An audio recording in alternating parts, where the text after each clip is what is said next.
Class 10th maths chapter 6 triangles.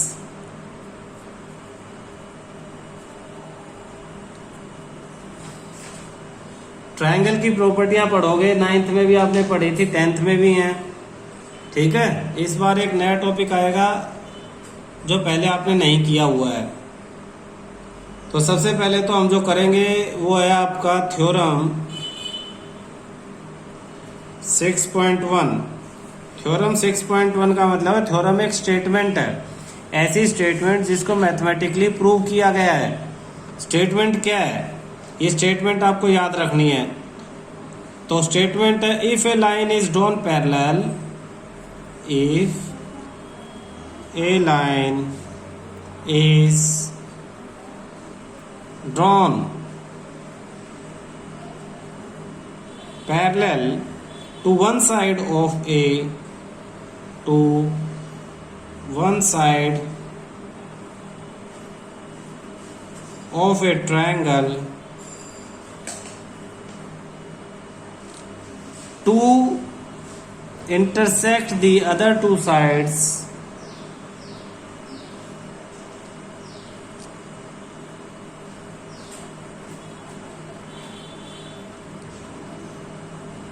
other two sides in distinct point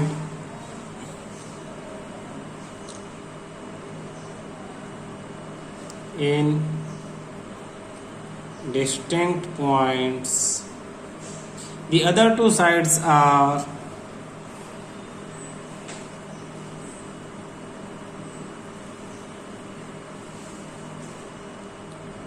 divided in the same ratio. Divided in the same ratio. इसका पहले तो meaning समझ लो। Meaning ये है कि अगर एक ट्रायंगल आपके पास हो, ये देखो ये ट्रायंगल है, सपोज इसका नाम है कोई भी ABC। If a line is drawn parallel to one side, और इसकी एक साइड यानी BC के पैरेलल कोई लाइन आप ड्रॉ कर लो, ये लाइन आपने ड्रॉ कर ली और ये लाइन BC के पैरेलल ही है, तो ये पैरेलल दिखा दिया हमने।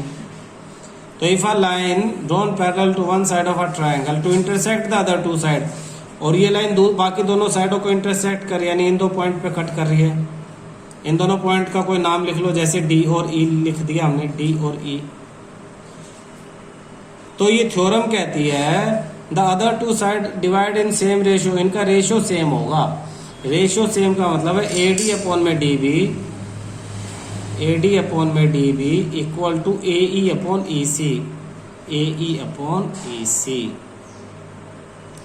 यानी अगर ये साइड 1 सेंटीमीटर है, ये यहां से यहां तक, और यहां से यहां तक ये सपोज 2 सेंटीमीटर है, और AE आपकी 2 सेंटीमीटर है, तो EC कितना होगा, ये देखो ये 1/2, यानी नीचे वाली ऊपर की डबल है, तो यहाँ भी नीचे वाली ऊपर की डबल होगी, तो ये नीचे वाली 4 सेंटीमीटर होगी, ताकि 1/2 2/4 कैंसिल होकर 1/2 रेशियो सेम होना चाहिए। तो ये थ्योरम यही कहती है कि एक ट्रायंगल में अगर एक साइड के पैरेलल कोई लाइन ड्रॉ करती है, वो बाकी दो लाइनों को, दो ट्रायंगल की दो साइड्स को दो अलग अलग पॉइंट पे कट करती है, तो दोनों साइड्स उन पॉइंट से इक्वल रेशियो में डिवाइड होते हैं, यानी AB अपॉन में DB is equal to AE upon EC। अब इसमें तुमसे कोई भी 1 2 3 4 टुकड़े हो गए इसके, किसी भी एक टुकड़े को देगा नहीं पेपर में और उसकी वैल्यू पूछ लेगा।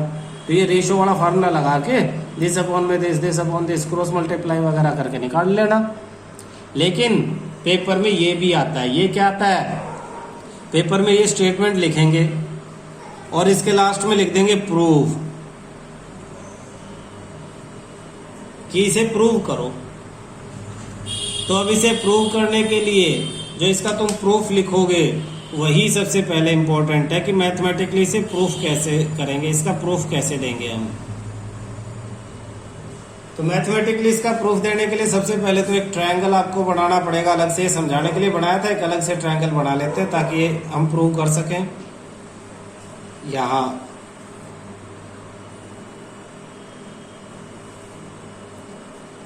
ABC और लिख लो गिवन में लिख लो क्या है, ट्रायंगल ABC आपको गिवन दिया हुआ है। और क्या दिया हुआ उसमें, इन विच, और दिया हुआ कि एक लाइन है, ये लाइन कोई DE,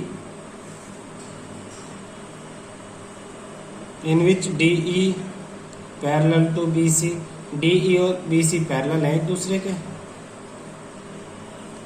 ये आपको क्वेश्चन में दे दिया। प्रूव क्या करना है, टू प्रूव आपको थ्योरम प्रूव करने की AD upon DB equal to AE upon EC, AD upon DB equal to AE upon EC prove करना है। इसके लिए आपको कुछ कंस्ट्रक्शन करनी पड़ेगी, तो लिख दो कंस्ट्रक्शन। क्या कंस्ट्रक्ट करना है, आप सबसे पहले तो B को E से ज्वाइन कर लो, ज्वाइन B टू E, फिर C को D से ज्वाइन कर लो, ज्वाइन C टू D, फिर क्या करो, E से AB पे एक परपेंडिकुलर ड्रॉ करो, ये परपेंडिकुलर जो 90 डिग्री बना है, ड्रॉ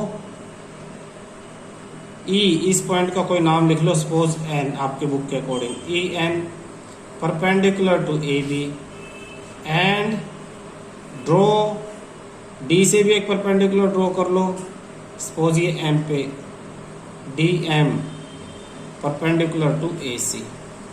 ये काम आपको करना है, ये गिवन दे दिया, ये प्रूव करना है, फिर ये कंस्ट्रक्शन आपको करनी पड़ेगी, इसको इससे जो है, इसको इससे, यहां से परपेंडिकुलर और यहां से भी परपेंडिकुलर। अब आप क्या करोगे, अब आपको एक बेसिक फॉर्मूला पता है, area of triangle equal to half into base into side. इस फॉर्मूले का यूज करेंगे किसमें, देखो ADE में और DBE इधर वाले में। ये देखो, ये इधर क्या था, AD और DB, तो AD कौन सा ट्रायंगल बना रहा है, ADE, तो आप यहां लिखोगे area of triangle ADE upon, नीचे लिखोगे DBE, area of triangle DBE। तो ADE area of triangle half into base, जब ADE पहले ले रहे तो AD हमें चाहिए, तो AD को बेस ले लो AD, और इंटू हाइट जो इसमें परपेंडिकुलर है EN, ये हाइट है। ऐसे ही नीचे वाले में BDE, तो हाफ बेस क्या है BD, या DB लिखो या BD लिखो, DB।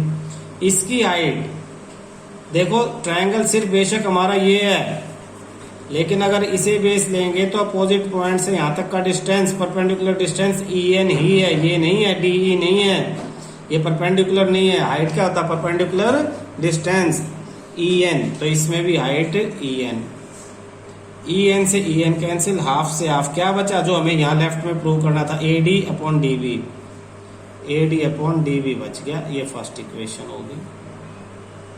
एंड इसी तरह से सेकंड इक्वेशन कर लेंगे हम,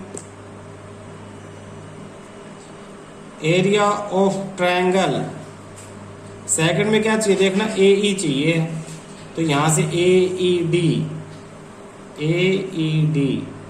अपॉन EC चाहिए, तो ECD, area of triangle ECD। तो AED का फॉर्मूला क्या लगेगा, हाफ बेस इंटू हाइट, तो हाफ बेस AE ये रहा, और हाइट DM।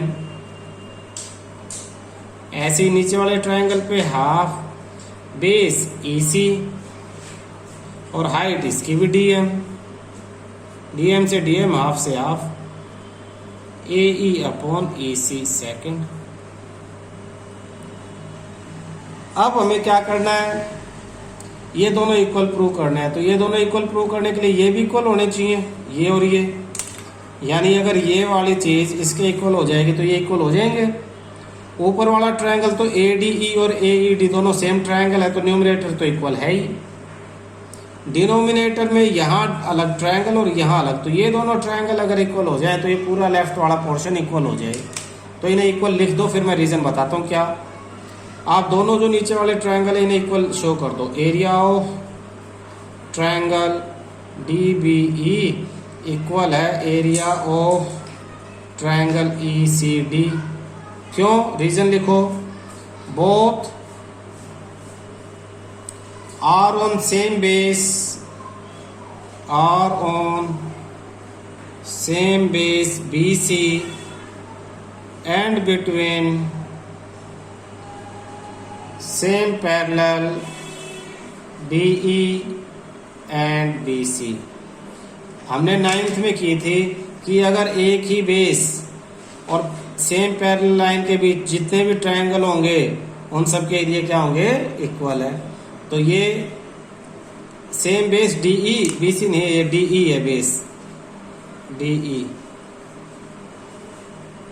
डी ई, ये same base D E, D E पे डी बी सी है और डी ई सी, दोनों ट्रायंगल इसी बेस पे बने हुए और पैरेलल लाइन के बीच में, इसलिए इन दोनों ट्रायंगल का एरिया इक्वल होगा। इसे थर्ड इक्वेशन बना लो और फिर लिख दो from equation first, second and third A D upon D B is equal to A E upon A C. From equation first, second and third A D upon D B equal to A E upon A C. Prove